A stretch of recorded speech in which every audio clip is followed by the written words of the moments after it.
Irmãos, bom dia. Bom dia. Graça e paz. Amém. Estão todos falando da chuva. Interessante, todos os irmãos passaram para mim. Está chovendo, hein, pastor? Chuva boa. Graças a Deus.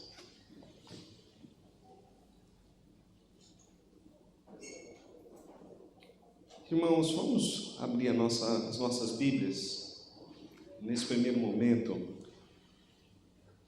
O Salmo de número 72.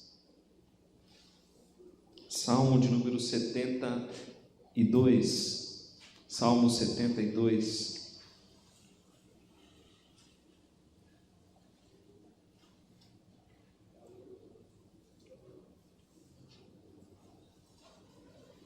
Salmo de número 72.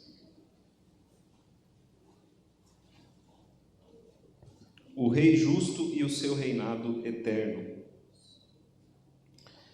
Concede ao Rei, ó Deus, os teus juízos, e a tua justiça ao filho do Rei.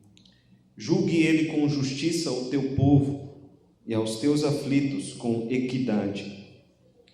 Os montes trarão paz ao povo, também as colinas a trarão com justiça. Julgue ele os aflitos do povo, salve os filhos dos necessitados e esmague o opressor. Ele permanecerá enquanto existir o sol, e enquanto durar a lua através das gerações. Seja ele como chuva que desce sobre a campina ceifada, como aguaceiros que regam a terra. Floresça em seus dias o justo, e haja abundância de paz, até que cesse de haver lua. Domine ele de mar a mar, e desde o rio até os confins da terra. Curvem-se diante dele os habitantes do deserto, e os seus inimigos lambam o pó. Paguem-lhe tributos os reis de Tarsis e das ilhas, e os reis de Sabá e de Sebá lhe ofereçam presentes. E todos os reis se prostrem perante ele, todas as nações o sirvam, porque ele acode ao necessitado que clama, e também ao aflito e ao desvalido. Ele tem piedade do fraco e do necessitado, e salva a alma dos indigentes. Redime a sua alma da opressão e da violência, e precioso lhe é o sangue deles. Viverá e se lhe dará do ouro de Sabá, e continuamente se fará por ele oração, e o bendirão todos os dias. Haja na terra abundância de cereais, que ondulem até aos cimos dos montes, seja a sua messe como o Líbano. E das cidades floresçam os habitantes como a erva da terra. Subsista para sempre o seu nome, e prospere enquanto resplandecer o sol. Nele sejam abençoados todos os homens, e as nações lhe chamem bem-aventurado. Bendito seja o Senhor Deus, o Deus de Israel, que só ele opera prodígios. Bendito para sempre o seu glorioso nome, e da sua glória se encha toda a terra. Amém e amém. Findam as orações de Davi, filho de Jessé. Que Davi nos fala sobre o Rei justo e o seu reinado eterno. Então nós entendemos que ele está falando acerca de Jesus Cristo, que é o Rei que reina eternamente. Uma das características desse Rei é que ele vem para fazer justiça. Os reis da antiguidade, eles eram também juízes. E aqui ele fala de um rei que é juiz. A gente pode ver, por exemplo, no versículo de número 2, onde ele diz: julgue ele com justiça o teu povo, e os teus aflitos com equidade. Versículo 4, julgue ele os aflitos do povo, salve os filhos dos necessitados, e esmague o opressor. Então é um rei que traz justiça, abençoando o povo de Deus e esmagando, os inimigos, esmagando os inimigos do povo de Deus. É um rei a quem servem, que é servido por todas as nações. Veja ali como exemplo o versículo de número 11. E todos os reis se prostrem perante ele, todas as nações o sirvam. Então é um rei que tem um trono universal. Todos os outros reis se prostram, né? se curvam, se ajoelham diante dele, e todas as nações o servem. Então ele é esse Deus que traz justiça, ele é esse Deus que é servido por todas as nações. Ele é esse rei, né, que traz justiça. Ele é esse rei que é servido por todos os reis e todas as nações. Ele é o rei também que traz salvação, como nós vemos em vários versículos aqui, mas nós podemos citar o versículo de número 13, onde ele diz: ele tem piedade do fraco e do necessitado, salva a alma dos indigentes, redime a sua alma da opressão e da violência, e precioso lhe é o sangue deles. Amém, meus irmãos? Uma breve meditação apenas. Você pode meditar muito mais depois neste salmo. Alguém tem algum pedido de oração a fazer?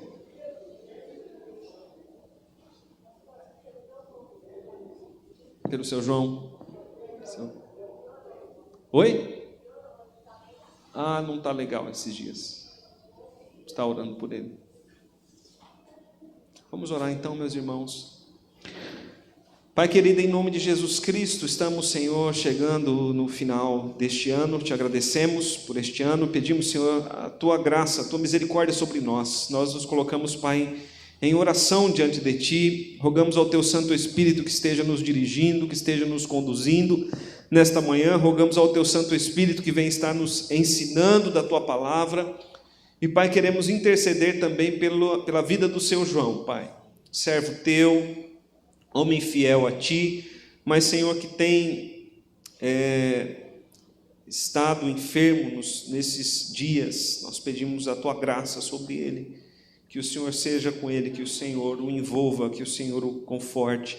É a oração que fazemos. Nós pedimos, Senhor, a Tua bênção sobre nós toda esta manhã, em nome de Jesus. Amém. Irmãos, vamos abrir lá em Apocalipse, então, as nossas Bíblias agora. Apocalipse.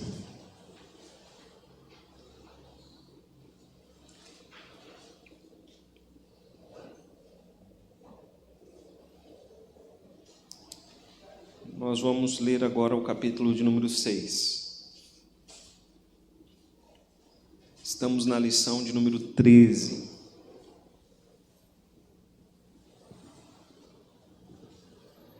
Apocalipse, capítulo de número 6. O Cordeiro abre os selos. O primeiro selo. Nós vamos ver hoje o primeiro selo. Semana que vem nós vamos ver o segundo, o terceiro e o quarto selo. Mas hoje nós vamos ver só este primeiro selo. O Cordeiro abre os selos. O primeiro selo. Vi quando o Cordeiro abriu um dos 7 selos, e ouvi um dos 4 seres viventes dizendo, como se fosse voz de trovão: vem. Vi então, e eis um cavalo branco, e o seu cavaleiro com um arco, e foi-lhe dada uma coroa, e ele saiu vencendo e para vencer. Irmãos, nós vamos usar bastante o Data Show, e você pode fazer perguntas, caso tenha dúvidas. O assunto ele não é simples, embora sejam apenas 2 versículos, nós vamos entender a complexidade deles agora. Então, o tema da nossa lição é esse que está aí no slide, o primeiro selo e o cavaleiro branco. Próximo slide. O Apocalipse, então, ele é uma história que se repete, é uma história que será retomada diversas vezes. Então, é preciso que você entenda isso. O livro, ele não pode ser lido, ou não deve ser lido em ordem cronológica, senão nós vamos ter vários problemas. né? O mundo vai acabar diversas vezes, Jesus vai voltar várias vezes. Então, o livro, os irmãos vão perceber isso. Então, ele retoma várias vezes a história. E aí ele vai acrescentando algumas coisas, alguns pontos na história retomada. Isso é o que se chama revelação progressiva. Então ele vai retomando a história e acrescentando alguns pontos. Próximo slide. Então nós estamos vendo o contexto, né? Qual o contexto aqui do primeiro selo e dos 7 selos? Qual o contexto dos selos? Jesus, ele abdicou de ser como Deus, mesmo continuando sendo Deus.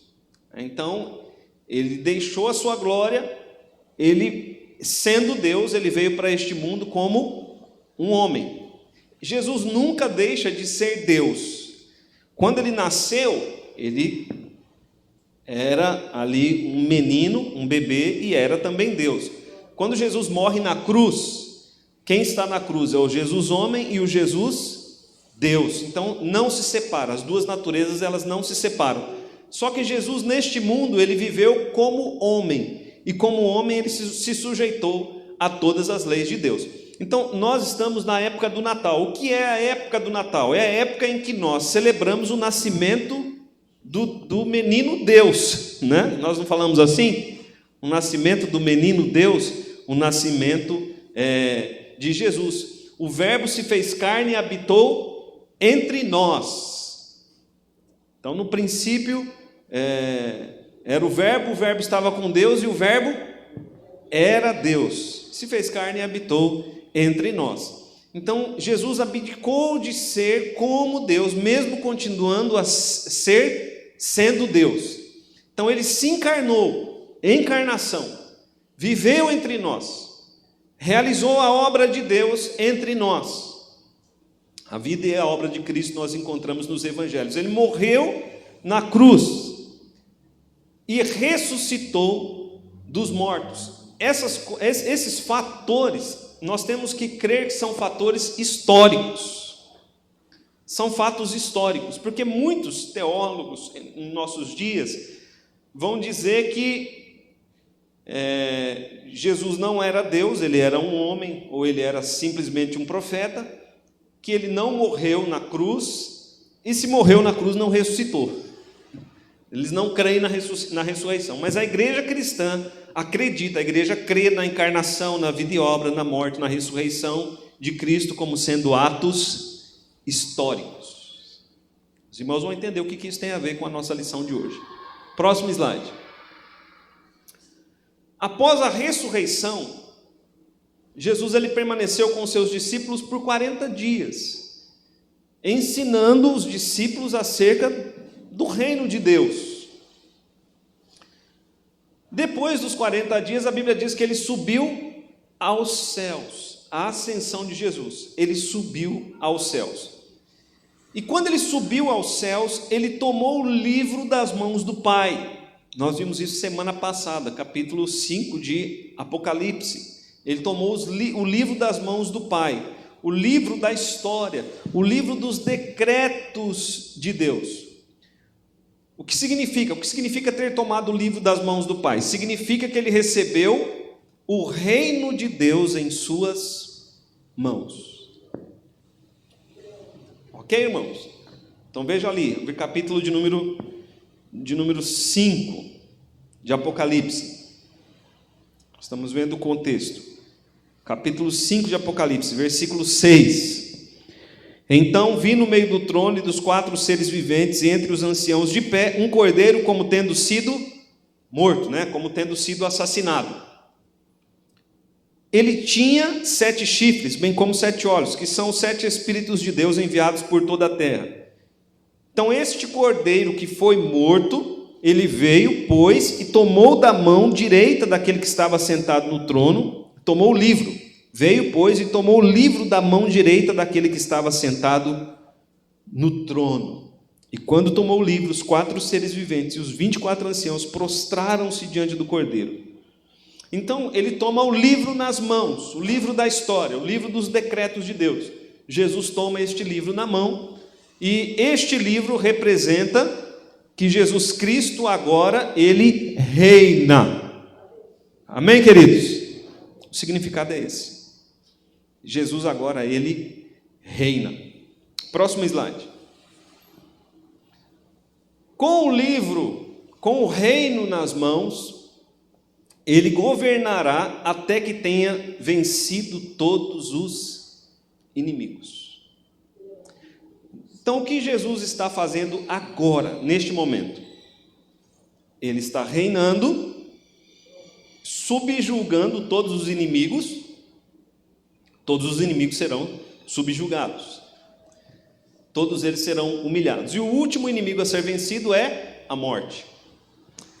Após vencer todos os inimigos, o que Jesus vai fazer? Vai devolver o reino para o Pai. Então, ele recebeu do Pai toda a autoridade. No final da história, ele vai devolver ao Pai toda a autoridade. Ok, irmãos? Até aqui vocês entenderam? Até aqui, antes da gente prosseguir ali no slide, alguém tem alguma dúvida? Alguém gostaria de fazer alguma pergunta? Levantou a mão aí em cima, não? Não? Alguém gostaria de fazer alguma pergunta? Irmãos, eu estou indo bem devagar, porque o assunto é denso, e eu gostaria que vocês entendessem com clareza. Qual é o ponto, então, dos capítulos 4 e 5? O ponto é que Jesus agora reina. O ponto é que Jesus agora reina. Agora veja ali no slide.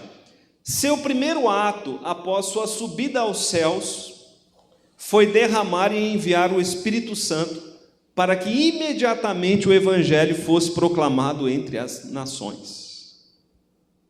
Então, qual é o primeiro ato de Jesus Cristo? Quando Jesus subiu aos céus, ele assumiu o reino, toda a autoridade me foi dada nos céus e na terra. Qual foi o primeiro ato de Jesus? Derrama o Espírito Santo e envia os discípulos a pregar o Evangelho a todas as nações. Esse é o primeiro ato de Jesus. A gente pode ver isso com facilidade. Veja lá, livro de Mateus.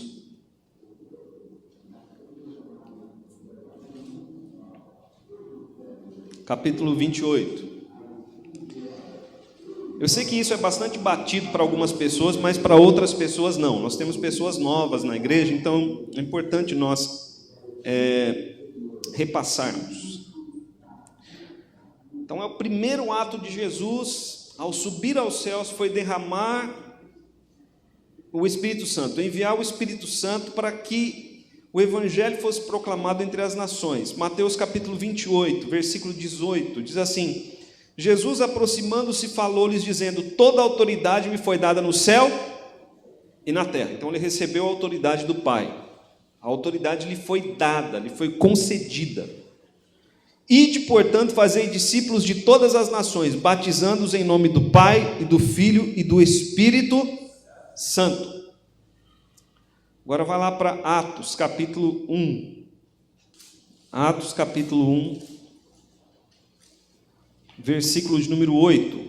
Quem achar pode ler bem alto. Receberei poder ao descer sobre vós o Espírito Santo, e sereis minhas testemunhas, tanto em Jerusalém, como em toda a Judéia e Samaria, e até os confins da terra.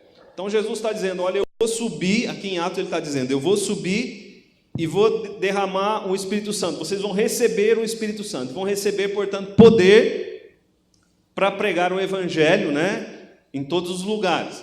O que acontece em seguida ali no livro de Atos? No capítulo 2, temos a descida do Espírito Santo e a pregação de Pedro. Qual é a consequência da pregação de Pedro? 3.000 pessoas se converteram, numa tacada só. O Espírito Santo veio, Pedro pregou, 3.000 pessoas se converteram. Jesus está no céu reinando, derrama o Espírito, o Evangelho é pregado, pessoas começam a se converter. Próximo slide. nada poderia nem pode impedir o avanço do Evangelho, pois este avança sob a autoridade de Jesus, que tem toda a autoridade no céu e na terra. Então o Evangelho, depois que Jesus Cristo assumiu o reino, o Evangelho ele começa a se expandir por todos os lugares, por todas as nações, rapidamente. Nada pode impedir o avanço do Evangelho. Muitos tentam impedir o avanço do Evangelho, mas não conseguem, porque toda a autoridade foi dada a Jesus no céu e na terra. Então o diabo tenta impedir o avanço do Evangelho, o Império Romano, né, que é um instrumento nas mãos do inimigo, tenta impedir o avanço do Evangelho, não consegue, nada consegue impedir o avanço do Evangelho. Próximo slide. Vamos fazer aqui uma pausa. Como interpretar enigmas? O Apocalipse, ele é um livro cheio de enigmas. Os irmãos vão entender depois o porquê desta pausa. O Apocalipse ele é um livro cheio de enigmas. Como interpretamos os enigmas? Interpretamos enigmas pelas pistas. Ok, irmãos? Se você tem um enigma, você tem que meditar bastante nele, buscar as pistas. E aonde nós encontramos as pistas para interpretarmos o Apocalipse? Encontramos as pistas no texto. Então, João ele nos dá as pistas. E no Antigo Testamento e no Novo Testamento nós encontramos o significado das coisas. Amém, queridos? Onde é que está o Apocalipse? No final da Bíblia, não é? Onde começa a revelação de Deus? Lá em Gênesis. Então, de Gênesis até Apocalipse, temos aí um grande tempo, né? Muitas revelações. Então, o Apocalipse é a última revelação. Como nós interpretamos o Apocalipse? A partir daquilo que já foi revelado. Então, nós não podemos interpretar as pistas com a palavra eu acho. Ó, irmãos, eu acho que isso aqui é isso.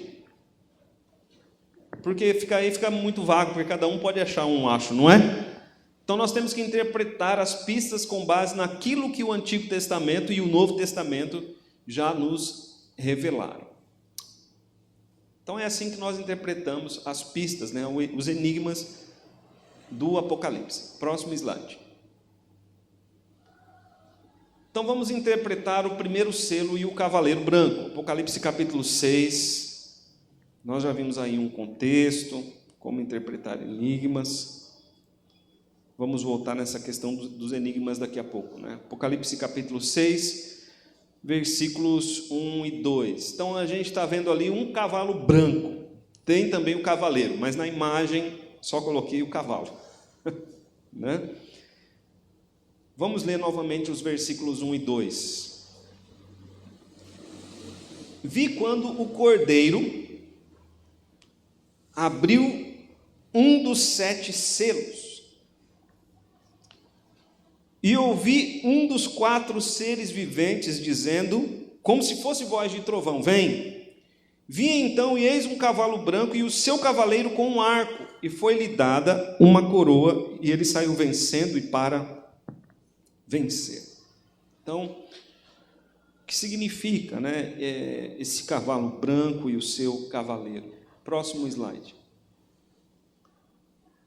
A abertura dos selos, que Jesus começa a abrir aqui os selos. A abertura dos selos são ações de Jesus como rei. Isso aqui ficou bem claro. Os eventos da abertura dos selos tomam lugar entre a primeira e a segunda vinda de Jesus. Então nós temos um tempo da primeira vinda até a segunda vinda, os selos eles são abertos dentro desta janela, dentro desta porta, né, da primeira até a segunda vinda. Próximo slide.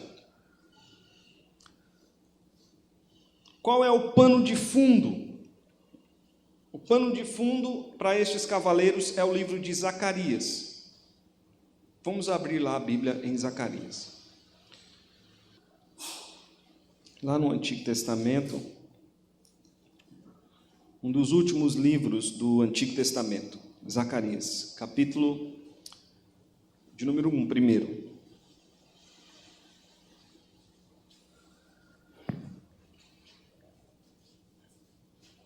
Zacarias ele vai mencionar os cavalos vermelho, branco, preto e baio. Então Zacarias vai mencionar aqui 4 cavalos. Esses cavalos, Zacarias então é o pano de fundo da revelação progressiva da visão dos cavalos que João teve. Zacarias capítulo 1, versículos 7 a 17. Eu vou fazer uma leitura, ok? Eu não vou explicar todo este texto, só o significado central dele. No 24º dia do mês 11º, que é o mês de Sebate, no 12º de Dario, veio a palavra do Senhor ao profeta Zacarias, filho de Baraquias, filho de Ida. Teve de noite uma visão, e eis um homem montado num cavalo vermelho. Estava parado entre as murteiras que havia num vale profundo. Atrás dele se achavam cavalos vermelhos, baios e brancos. Então perguntei: meu senhor, quem são estes? Respondeu-me o anjo que falava comigo: eu te mostrarei quem são eles. Então respondeu o homem que estava entre as murteiras e disse: são os que o Senhor tem enviado para percorrer a terra. Então o que esses cavalos deveriam fazer? Percorrer a terra. Os cavalos, então, eles deveriam percorrer a terra. Deus enviou esses cavalos para percorrer a terra. Versículo 11. E eles responderam ao anjo do Senhor que estava entre as murteiras e disseram: nós percorremos a terra, e eis que toda a terra está agora repousada e tranquila. Então o anjo do Senhor respondeu: ó Senhor dos exércitos, até quando não terás compaixão de Jerusalém e das cidades de Judá, contra as quais estás indignado faz 70 anos? Então, os cavalos aparecem aqui. Deus estava indignado contra o seu povo. E o povo estava vivendo no cativeiro. Enquanto o povo estava no cativeiro, a terra ela estava tranquila, em paz, até porque ela estava desabitada. O povo tinha sido levado para o cativeiro. Então Deus diz: olha, que as coisas permaneçam como estão. Isso significa um juízo de Deus sobre o seu povo e ainda uma não restauração. Eu sei que está um pouco complicado, mas depois os irmãos vão compreender. Capítulo 6 de Zacarias, versículos 1 a 8. Outra vez levantei os olhos e vi, e eis que 4 carros saíam dentre 2 montes, e estes montes eram de bronze. No primeiro carro os cavalos eram vermelhos, no segundo preto, no terceiro brancos, e no quarto baios. Todos eram fortes.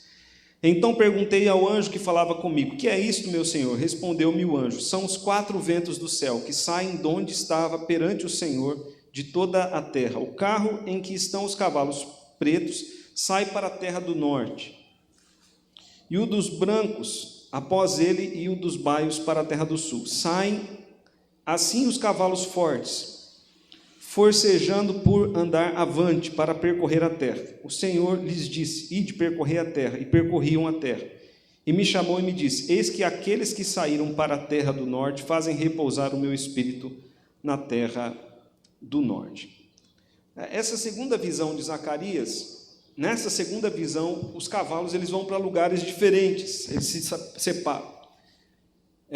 Qual a função deles? A função de uns é trazer restauração e a função de outros é trazer julgamento.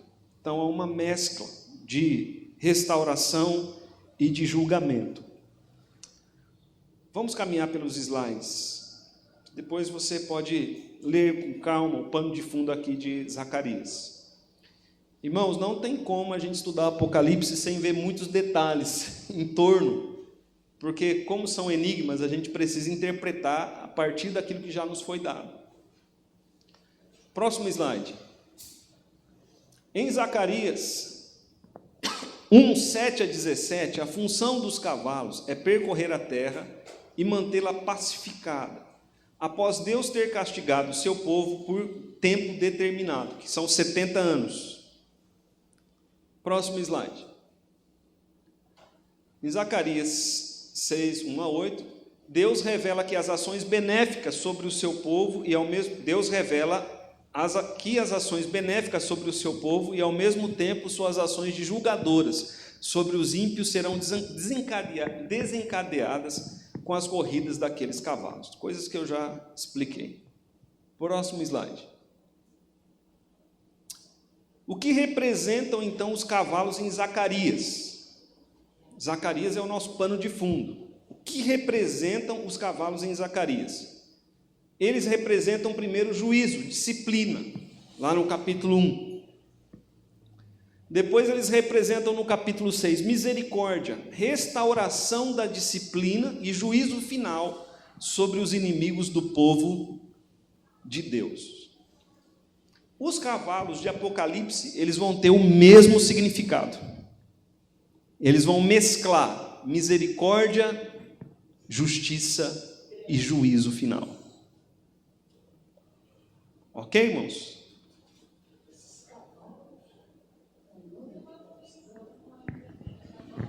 Deixa eu desligar aqui meu celular. Está no modo avião, mas ele estou falando aqui e ele está tentando me responder. Ok, esses cavalos, eles são imagens simbólicas.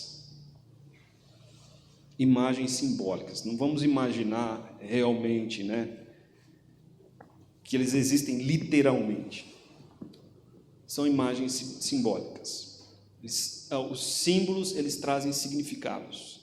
Em Apocalipse, o tempo todo, Deus fala através de símbolos que trazem significados. Então, nós até explicamos isso nas primeiras aulas, Os olhos de Jesus são duas bolas de fogo. Ele tem olhos mesmo como bolas de fogo? Não, mas significa que os olhos dele enxergam tudo, essa onisciência de Cristo e a sua visão perfeita, para fazer julgamento. Que o salmo que nós lemos diz que o rei, ele vai julgar. Todos os salmos que falam sobre o rei falam que ele vai julgar. Próximo slide. Os primeiros 4 cavaleiros do Apocalipse mesclarão ações de salvação, ações redentivas, com ações de juízo sobre o mundo. Então, esses cavalos, eles mesclam salvação e julgamento. Próximo slide. Isso você tem que ter na mente. Isso aí é importante para você entender a visão de Apocalipse, dos selos. Diversas ações dos crentes das 7 igrejas são repercutidas nas aberturas dos selos. Então, irmãos,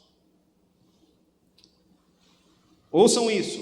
Os 7 selos, eles têm a ver com o quê? Com as 7 igrejas. As 7 igrejas, elas representam todas as igrejas. Então, elas nos representam. Então, esses 7 selos, eles têm a ver com a gente. Não é coisa que vai acontecer somente. São coisas, Apocalipse tem coisas que aconteceram, coisas que estão acontecendo e coisas que irão acontecer. Mas o que eu posso adiantar é o seguinte: neste tempo, Jesus já abriu os selos. E a justiça e a misericórdia de Deus já começam a ser reveladas. Então, a abertura dos selos são ações de Jesus como rei. Próximo slide. O primeiro selo, o cavaleiro do cavalo branco. Como interpretar enigmas? Vou pular esse slide. Já citei ele. O livro que Jesus tem na mão, o livro estava fechado por muito tempo, agora o livro é aberto. O primeiro ato de Jesus como rei é abrir o primeiro selo. Qual é o primeiro ato de Jesus como rei, irmãos? Abrir o primeiro. O livro estava fechado por muito tempo. Jesus toma o livro da mão do Pai e ele já abre o primeiro selo. Próximo slide. Após a abertura do selo, um dos 4 seres viventes disse: vem. Foi uma ordem ou um chamado que foi atendido imediatamente. E eis um cavalo branco e o seu cavaleiro. Veja ali, o versículo de número 2 do capítulo 6. Vi então, e eis um cavalo branco e o seu cavaleiro. Próximo slide. Então aí, de novo, a imagem do cavalo branco. Próximo slide. Eis um cavalo branco e o seu cavaleiro. Quem eles representam? Quem o cavalo branco e o cavaleiro representam? Essa é a pergunta. Ficou muito pequenininho? Irmãos, todo mundo enxerga bem, viu? Então, 4 interpretações históricas, meus irmãos. Na história, 4 interpretações para esse cavalo e este cavaleiro branco. Essas interpretações, elas são tradicionais, porque tem outras interpretações, mas essas são as tradicionais, né? Como é uma visão, são enigmas, então as interpretações às vezes são diferentes. Mas vamos lá. Um grupo vai dizer que esse cavalo e este cavaleiro é o anticristo. Ele saiu vencendo e para vencer. Vão dizer que é uma paródia de Cristo, que ele não é um vencedor real, mas que ele é um grande enganador.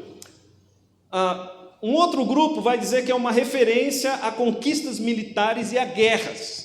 O cavalo branco e o seu cavaleiro representa conquistas militares, porque diz que ele sai vencendo e para vencer. Então ele pode representar conquistas militares ou guerras. Essa é uma segunda interpretação. Terceira interpretação: o próprio Cristo. Este cavalo branco e o seu cavaleiro representam a própria pessoa de Cristo, porque Cristo sai vencendo e para vencer. Ou este cavaleiro, ele representa o envio do Espírito Santo e o Evangelho de Cristo para ser proclamado pela igreja. Então essas interpretações são as históricas. Agora, como que nós vamos chegar a qual delas, né, nós vamos assumir? Na nossa interpretação, esse cavalo branco e o seu cavaleiro é o anticristo, é uma referência a guerras, é o próprio Cristo, ou é o Evangelho unido ao Espírito Santo? Quem é este cavaleiro montado num cavalo branco? Próximo slide.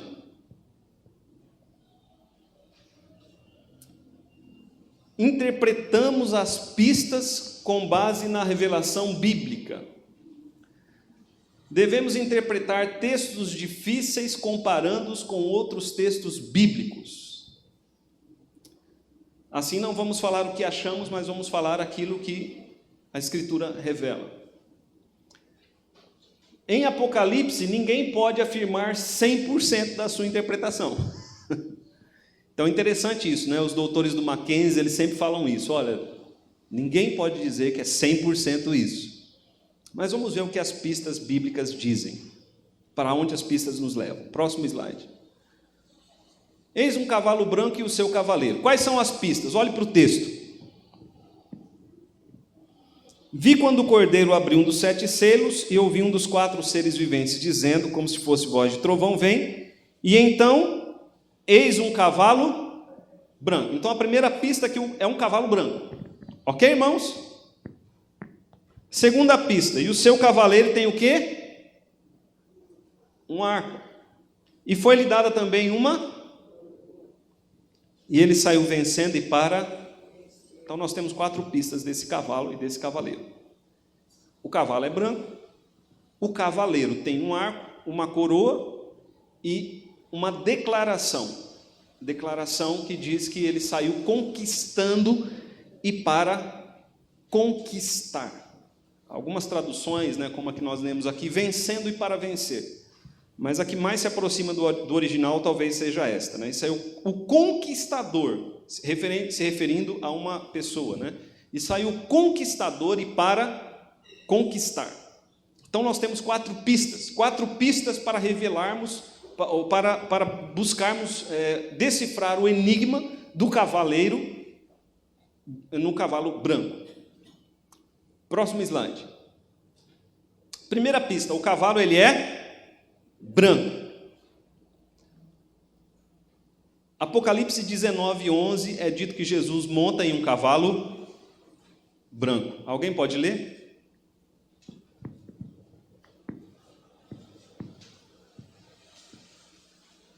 Vi o céu aberto e um cavalo branco. O seu cavaleiro se chama Fiel e Verdadeiro, e julga e peleja com justiça. Então, Jesus ele vai aparecer num cavalo branco, julgando e guerreando, pelejando com justiça. A cor branca, as cores elas têm significado. No Apocalipse, lembra a visão do trono de Deus? Ele viu ali 3 cores: o branco, o vermelho e o verde. 3 cores que falam de Deus. Nós vimos essa visão. Agora aqui aparece uma outra cor. Cada cavalo tem uma cor. As cores têm significado. Que não se ia dizer apenas, apareceu um cavalo, um cavaleiro e ele ia fazendo as... Não, as cores aqui elas têm significado. A cor branca sempre representa algo ligado ao povo de Deus. Os cabelos de Jesus, no capítulo 1,14, são brancos. As roupas dos santos e dos anjos, elas são brancas. O trono do juízo final é um trono branco. Próximo slide. Volta lá no branco. Volta o slide. Então, os vencedores lá de Apocalipse, eles vão receber vestiduras brancas. Então, o branco, ele sempre está associado ao povo de Deus ou a Deus. Então, Jesus tem cabelo branco, o trono de Deus é branco, o trono do juízo final será branco, e o povo de Deus recebe roupas brancas. Então, o branco, ele nunca está associado com o anticristo ou com o diabo. O diabo nunca, e nem o branco está associado com as guerras, né? Não faz sentido. Mércia? Eu posso ler a versão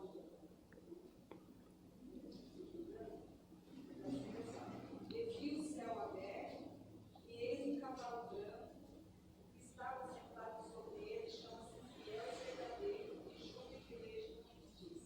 Sim. Uma versão diferente, mas fala a mesma coisa. Muito bom. Então, a primeira pista é que o cavalo é branco. Então, a gente viu aí o que a Bíblia vai falar sobre o branco. Segundo lugar, ele tem o quê? Uma coroa. Próximo slide. Coroa. Aí a gente tem que entender um pouquinho do grego. Porque a coroa que aparece aqui, veja aí, coroa. E foi-lhe dado uma coroa. Na Bíblia tem 2 palavras para coroa: Stéfanos e diadema. São 2 coroas. Ok, irmãos? Tudo é traduzido por coroa, mas no grego está Stéfanos e diadema. Stéfanos é coroa, diadema é coroa. Stéfanos é utilizado para descrever a coroa dos crentes, dos anciãos, da igreja e dos anjos. Então, essa coroa que aparece aqui em Apocalipse 6 é a mesma coroa usada para os anciãos, para a igreja e para os anjos. Em Apocalipse 9, capítulo 9, versículo 4, os anciãos têm coroas e têm roupas brancas. Alguém pode ler lá, Apocalipse capítulo 9, versículo 4? Foi-lhes dito que não causasse dano à ave, à erva da terra, nem a qualquer coisa. Não. Apocalipse capítulo 9, versículo 4. Ah, tá. Então, eu anotei ali errado. Ok, irmãos, depois eu passo a referência correta, senão a gente vai perder aqui muito tempo. Na hora de digitar, eu digitei errado. Mas os anciãos, não fica procurando isso aí não, isso é só um detalhe. Ok, irmão? Isso é só um detalhe. Depois a gente acha, porque senão você vai perder o que eu vou falar aqui enquanto você procura. Os anciãos, eles têm coroas e roupas brancas. Depois a gente acha a referência correta. A coroa dos santos, ela é sempre Stéphanos. Próximo slide. Já outro termo para a coroa, diadema, descreve a coroa do dragão e a coroa da besta. Então, o dragão e a besta, eles vão aparecer também com coroas, mas a coroa deles é diadema. Então, assim é um contraste entre Stéphanos e diadema. E o cavaleiro, aqui do capítulo 6, o cavaleiro do cavalo branco, ele usa a coroa dos santos. A coroa que é Stéphanos. Por que é importante isso? Porque isso já elimina guerras e elimina também o anticristo, porque o anticristo não pode usar a coroa dos santos. Se fosse diadema, então seria o anticristo. Próximo slide. A quarta pista é que o cavaleiro ele tem o quê? Um arco. E o arco, ele é uma arma na Bíblia utilizada por quem? Por Deus. Então, o arco, ele é na Bíblia uma arma utilizada por Deus. Vamos abrir lá no Salmo de número 21, versículo 12. Porquanto lhes farás voltar as costas e mirarás o rosto deles com o teu arco. Então Deus ele tem uma arma que é o arco. Isaías capítulo 49. Isaías capítulo 49, versículo 12. Ouvi-me terras do mar e vós povos de longe escutai. O Senhor me chamou desde o meu nascimento, desde o ventre da minha mãe, fez menção do meu nome. Fez a minha boca como uma espada aguda, na sombra da sua mão escondeu-me. Fez-me como uma flecha polida e me guardou na sua aljava. Aí vai aparecer, nós vamos ter muitos textos, esses aí são só exemplos. Então Deus ele tem um arco, ele usa este arco para atirar flechas, e aqui em Isaías, né, Deus usa os seus servos, né, como flechas. Próximo slide. E a declaração é a quarta pista. E saiu conquistador e para conquistar. Então, e saiu conquistador para conquistar. Ok. Eu não gosto de ficar citando o grego, mas é importante. Conquistador e conquistar trata-se de um verbo grego chamado nikon, e o mesmo verbo utilizado para descrever a vitória de Jesus, no capítulo 7, versículo 14. Então, o grego é uma língua bastante específica, ele usa palavras diferentes para situações diferentes. Então, a vitória de Cristo é descrita no capítulo 7, versículo 14, usando a mesma palavra que sai aqui o vencedor para vencer, né? O conquistador para conquistar. É o mesmo verbo para descrever os vencedores das 7 igrejas que permaneceram fiéis. Ao vencedor. Então, o mesmo verbo aqui, conquistador e conquistar, é o mesmo verbo usado para os vencedores das 7 igrejas, os vencedores que permaneceram fiéis. Próximo slide. Então, façamos uma ligação das pistas com as possibilidades. Pistas e possibilidades. O anticristo,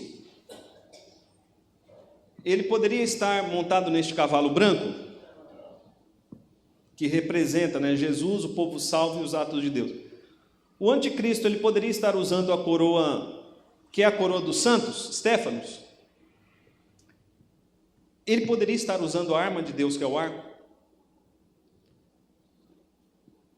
Ele seria um conquistador que saiu para conquistar. Então, o pessoal que fala que é o anticristo, eles falam que ele não é um conquistador verdadeiro.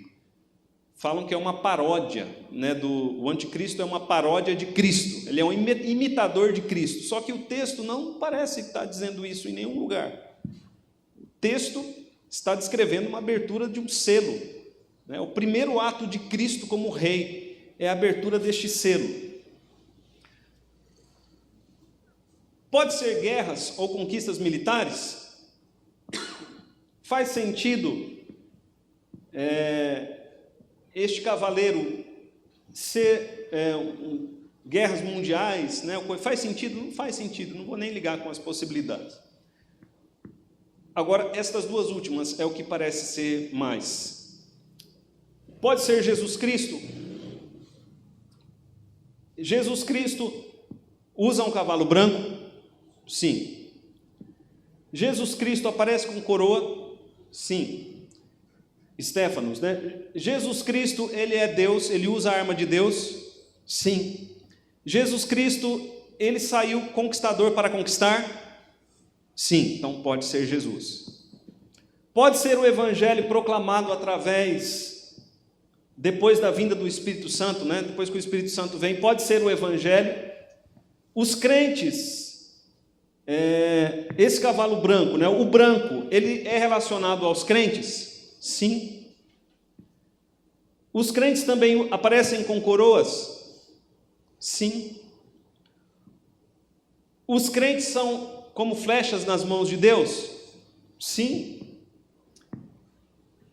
Os crentes são conquistadores que vão percorrendo a terra pregando o evangelho e conquistando o mundo para o nosso Deus? Sim.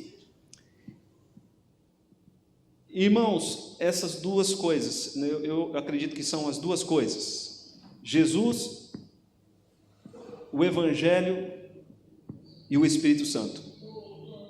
Ok? Próximo slide.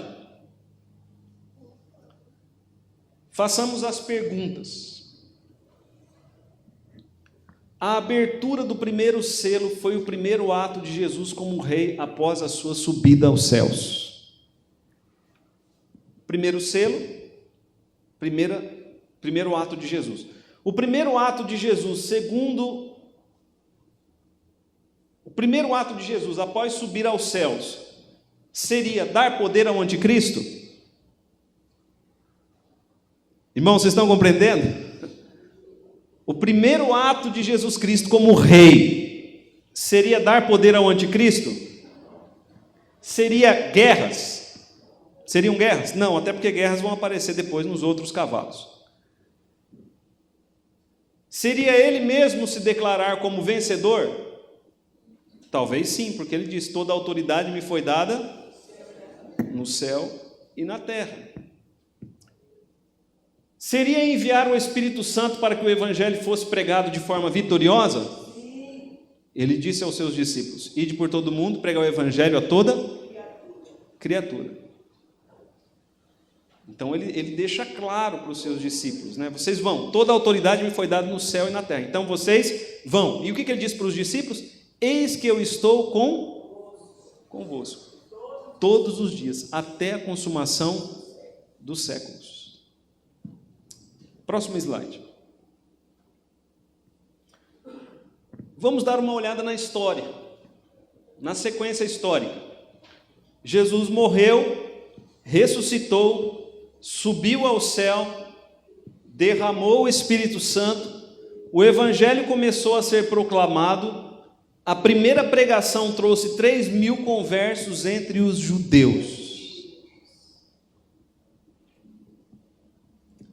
Então a abertura do primeiro selo nos parece ser Jesus enviando o Espírito para que o evangelho fosse pregado e conquistasse todas as nações. E ele diz: este evangelho do reino será pregado a todas as nações, então virá o fim. Próximo slide. A primeira coisa que Jesus ordenou aos seus discípulos fazerem foi: preguem o evangelho em todo. Primeira coisa, irmãos, que ele ordenou aos discípulos: preguem o evangelho em todo mundo. A garantia da missão estava na conquista de Cristo. O Evangelho é o poder de Deus, diz o apóstolo Paulo. Ninguém pode prender a palavra de Deus. Lembra quando prenderam o apóstolo Paulo? Ele disse: eu estou preso, mas ninguém pode prender a palavra. Jesus voltará quando o Evangelho tiver conquistado o mundo. Próximo slide. 2 das 7 igrejas, Esmirna e Filadélfia, puderam provar dessa vitória, pois eram fiéis, estavam debaixo da autoridade de Jesus. Então Jesus abriu para essas 2 igrejas porta para que o Evangelho fosse pregado e conquistasse a região onde aquelas igrejas estavam. O que Jesus queria destas igrejas era simplesmente que elas permanecessem fiéis. Próximo slide. Conclusão. Em Zacarias, os cavalos eles falam de julgamento e de restauração, das 2 coisas, julgamento e restauração. Nós estamos no tempo da restauração de Deus para o seu povo, meus irmãos. Por meio de Jesus e do seu Evangelho. Então, os cavalos, eles mesclam juízo e mesclam misericórdia. O Evangelho é a misericórdia. O primeiro cavalo, ele representa a misericórdia. Meus queridos irmãos, estive meditando muito neste cavalo branco. E eu fiquei pensando, meu Deus do céu, por que às vezes o Evangelho parece não prosperar? Irmãos, nós temos sido fiéis. O conquistador saiu para conquistar. As igrejas que permanecerem fiéis, elas vão provar da vitória de Cristo. Cristo está com sua igreja. O tempo da evangelização é hoje. O tempo da evangelização é hoje. E o Apocalipse vai nos ensinar ainda que haverá um tempo em que não haverá, o tempo da graça se encerrará. Mas enquanto o tempo da graça não se encerra, nós temos que pregar o Evangelho. E o diabo, nem o inferno, nem ninguém pode impedir o avanço do Evangelho. As portas do inferno não podem impedir o avanço da igreja. Isso é algo tremendo. É uma revelação tremenda. João está dizendo que o selo já foi aberto, e o que nós temos que fazer é sermos fiéis e pregarmos o Evangelho. O Evangelho, ele é o poder de Deus, o arco de Deus para salvar o seu povo. Com o arco, ele fere os inimigos, mas também salva o seu povo. Próximo slide. Esse é o comentário mais antigo que existe sobre Apocalipse capítulo 6, versículos 1 e 2. É o comentário mais antigo que se tem registrado, né, de 1885. Ele diz o seguinte, comentário bíblico, né? Isso aconteceu primeiro, depois que nosso Senhor subiu aos céus e abriu tudo. Ele enviou o Espírito Santo, cujas palavras, através dos pregadores, são como flechas acertando os corações dos homens e conquistando os descrentes. Então, o cavalo branco é a palavra da pregação enviada ao mundo com o Espírito Santo. Faz sentido para você? Próximo slide. Acho que esse é o último. Ok. Nós temos aí 5 minutos. Alguém tem alguma dúvida? Uma sequência, por exemplo, quando Jesus morreu, ele falou lá, eu tenho que ir tirar o consolador do convento. Então, com essa sequência, a gente vê que não é uma coisa mecânica. Jesus teve que chegar lá, primeiro,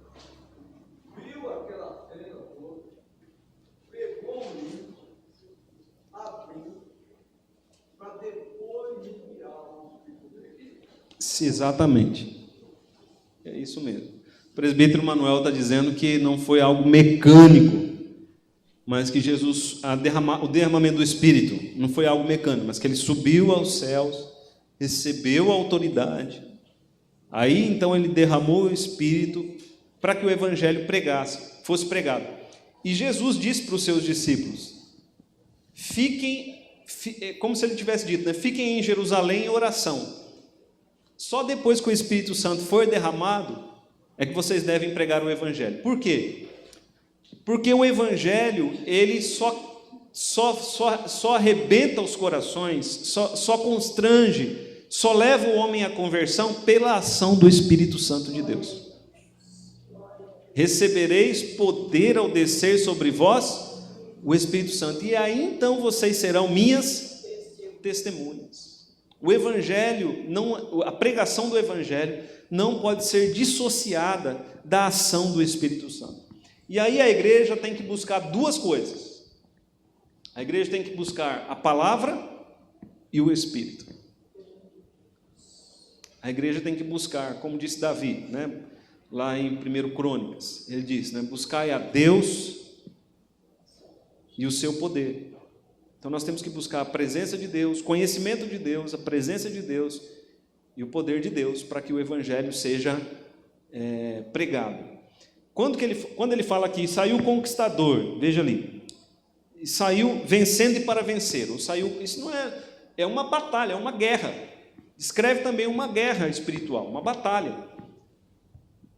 Então, a ideia é que o estandarte do Evangelho vai chegando e vai conquistando as nações. Então, os inimigos, eles vão sendo expulsos e o Evangelho ele vai sendo estabelecido. Então, este cavaleiro, né, ele leva o estabelecimento do Evangelho. Qual a aplicação disso para a igreja? A igreja, ela tem que entrar nessa batalha espiritual da pregação do Evangelho, crendo que em Jesus nós somos mais do que vencedores, crendo que em Jesus e por meio do Espírito e da palavra, o Evangelho ele vai prevalecer. Mas a igreja tem que entrar na batalha, a igreja tem que pregar o Evangelho, a igreja tem que resistir aos ataques do mundo, a igreja tem que resistir às seduções do inimigo, ela tem que permanecer fiel. Amém, queridos? Então, o Evangelho ele vai prosperar. Não vou fazer nada, vou ficar sentado aqui na igreja, só vou vir louvar. Eu venho domingo e louvo, tomo a Santa Ceia, que muitas pessoas vão se converter, porque está escrito, né, que ele saiu vencedor para vencer. Não, irmãos, a gente vem, a gente louva, a gente toma a Santa Ceia, nós oramos, nós temos que pregar o Evangelho. Mas, filho, a palavra de Deus diz que aquele que é sábio ganha alma para Jesus. Sim. Ele que é sábio. Jesus disse, ide e pregai. Pastor, só uma curiosidade, a questão dos enigmas seria para instigar a nossa curiosidade ou tem algum motivo específico? É um livro de revelação apocalíptica. Todas as literaturas apocalípticas são livros de meditações. Livros de meditações. Só que você não pode meditar em Apocalipse só lendo ele. Você tem que meditar em Apocalipse e a palavra junto. Porque, por exemplo, ele fala aqui de cavalos. Aí você tem que fazer a seguinte pergunta: aonde na Bíblia fala de cavalos? Ele fala aqui que o cavaleiro tem que o cavalo é branco. Bom, o que significa essa cor branca no restante das escrituras? Ele te dá, ele fala o que é, e você tem que buscar o que é aquilo no restante da Bíblia. Fala de uma coroa, que coroa é essa? E é assim que nós vamos interpretar todos os outros cavalos. Agora, qual é a dificuldade? Coroa, é igual pecado. Nós temos 5 palavras na Bíblia para pecado, só que todas elas estão traduzidas como pecado.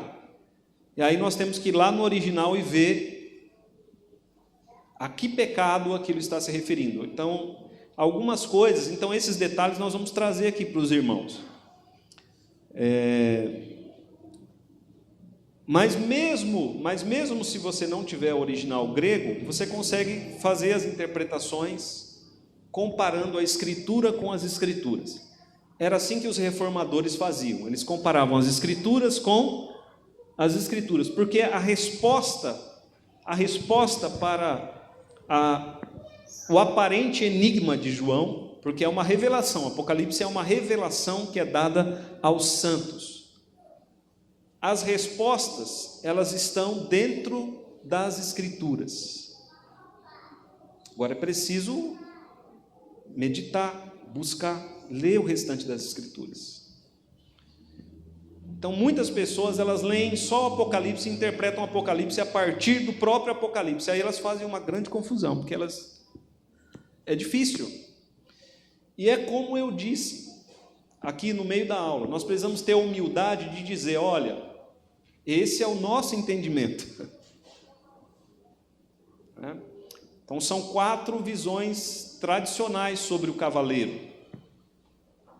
Quer dizer, as outras visões também têm argumentos, mas segundo aquilo que nós estudamos, os argumentos mais prováveis são que o cavalo branco e o seu cavaleiro, Jesus e o Evangelho. Alguém tem mais alguma pergunta, irmãos?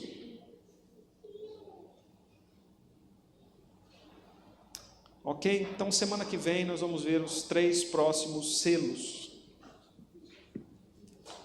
Por favor, não falte. Eu sei que é final de ano, não perca a sequência, porque os selos eles vão estar ligados às trombetas depois. E é importante que você participe. Então, maior número de lições. Vamos orar.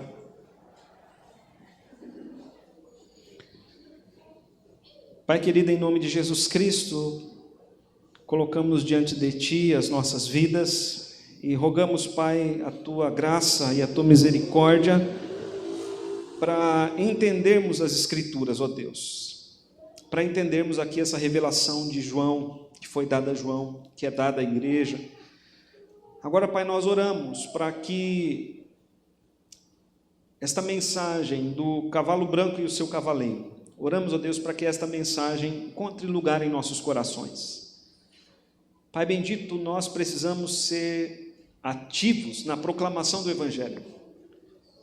Precisamos, Pai, ter a visão das Escrituras, do derramamento do Espírito Santo conosco na pregação do Evangelho e da presença de Jesus também conosco, porque Jesus disse, eis que estou convosco todos os dias. Pai, nós temos sido tímidos, covardes muitas vezes, não temos pregado o Evangelho.